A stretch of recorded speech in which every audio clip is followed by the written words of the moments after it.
Lionel Messi. The inside story of Paris Saint-Germain forward's first months in France.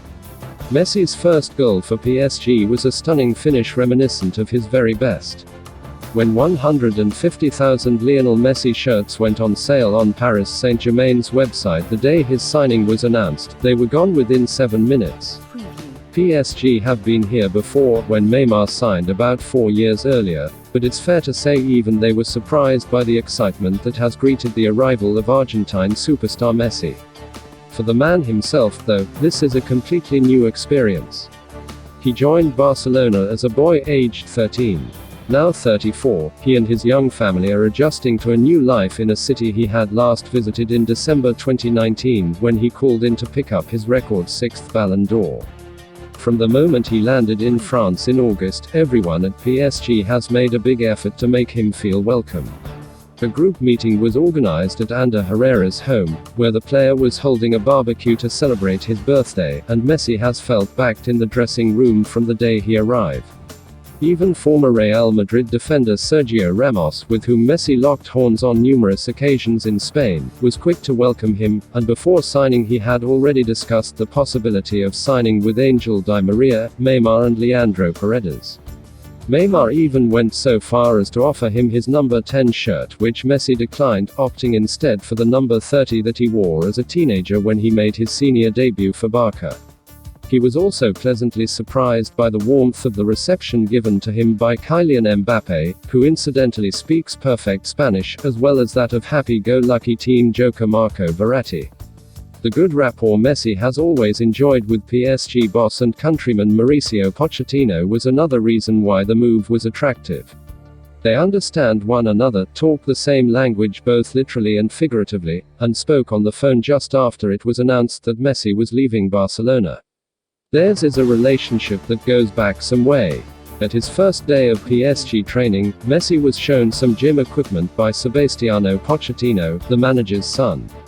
Messi looked puzzled, firstly because it amused him that the little kid he had last seen running around a Barcelona flat as a young child was now the guy suggesting a training regime. Secondly, he wasn't sure what to do with the equipment. Yes, he had seen them at Barcelona, but he'd never been asked to use them. That is another example of change for Messi, but out on the pitch things have been more familiar. From his first match, a 2-0 win at Reims on the 29th of August, PSG have played like a team built around him. In attack they look first for his diagonal runs from the right wing, working together with little passes before that final injection of pace up front. And Neymar has been more than happy to convert himself into a winger again, playing on the left as he did with Messi at Barcelona, instead of being at the center of everything, as he had been so far at PSG. Against Manchester City in the Champions League last week, however, it was different. PSG quickly realized they wouldn't dominate possession, so they dropped back and looked to counter-attack.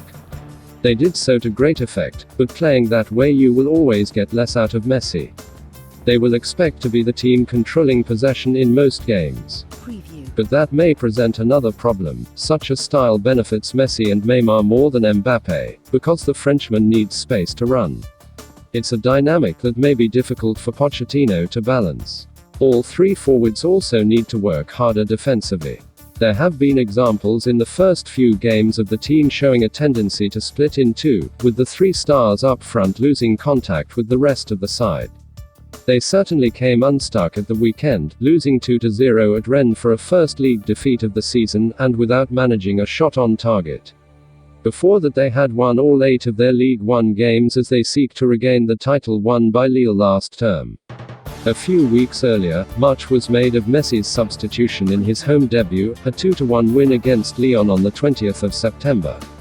But stories about him being stunned and bewildered about being replaced are wide of the mark. While it is certainly true that Messi wants to play every minute of every game, Pochettino made the decision to take him off as he knew he had felt some discomfort in his knee. The manager suspected something was wrong, and his instinct proved to be correct as Messi missed the next couple of days training. There was never a question about Messi's commitment to the team. And if proof were needed it came when, after scoring a stunning 74th minute goal to seal the 2-0 victory over Manchester City, he took on the role of draft excluder, in a defensive wall. When Captain Marquinhos asked him to do it, the position is normally taken by Verratti, who had by that time been substituted. He didn't think twice. Here was another example of the outside world jumping to misinterpret Messi's mood. While former top players opted to take offense on his behalf and bluster about a humiliation for the great player, Messi himself saw it as no more than something he had to do for the sake of the team. That defeated Rennes aside, the only teething problems for Messi so far have come off the pitch. The Argentine was less than impressed. The details of his contract and wages were revealed on the front cover of French newspaper L'Equipe.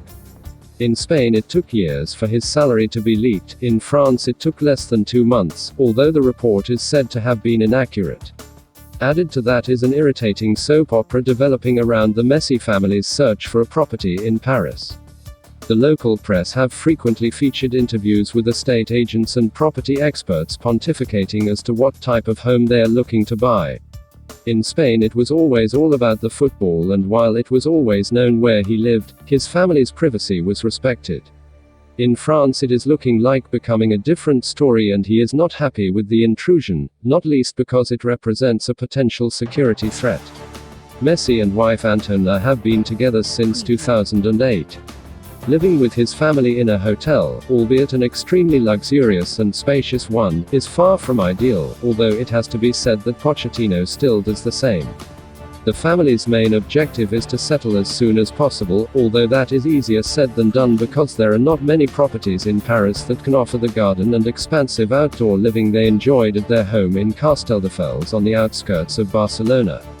At the moment they occasionally take walks around parks near their hotel, always accompanied by security. But the search for a home is almost done, and trying to put everything in place is Messi's wife Antonella.